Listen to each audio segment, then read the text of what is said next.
Good morning. I'm Jen Amos at Weiss Research. I'm Andy Myers, and this is your morning market update for Thursday, June 30th. We're seeing gains for the third straight day on Wall Street and around the world as Greece's parliament votes to implement the austerity measures they approved yesterday. The vote will clear the way for Greece to receive its next 12 billion euros in international aid and avoid a debt default for now.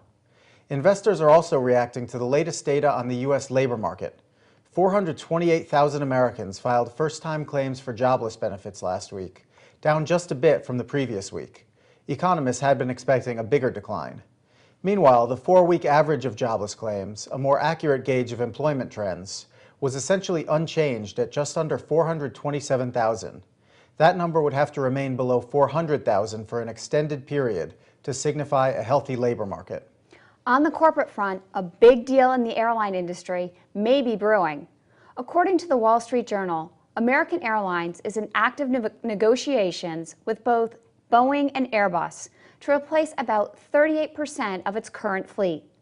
That's about 250 planes valued at roughly $15 billion, which would make it one of the biggest orders by any airline. American reportedly worked out a tentative deal with Airbus several weeks ago, and then went to Boeing to see if it would match the offer. Boeing has provided Americans jets for decades, so a win by Airbus would have a big impact on both companies. American fell from the world's largest carrier to number 3, and its parent, AMR, was the only major U.S. airline company to lose money last year. Another international battle is heating up in the technology industry. South Korea's Samsung Electronics filed more countersuits against Apple, including one seeking to stop the sale of Apple products in the United States. Apple began the fight in April by alleging that Samsung copied the design of its smartphones and tablet computers. Apple is trying to limit Samsung's ability to sell its products in the U.S., its biggest market. But now Samsung has expanded its countersuits to 6 countries and also filed a complaint with the International Trade Commission. Analysts say Samsung's strategy may be to build leverage to force Apple to settle the initial case.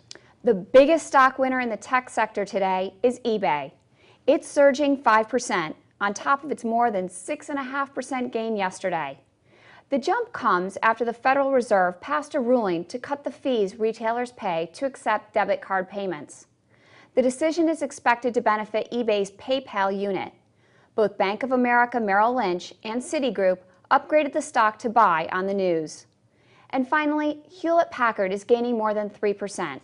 Best Buy, the world's biggest electronics retailer, said it will add HP's touchpad to its tablet computer offerings. That's the latest from Weiss Research. Have a great trading day.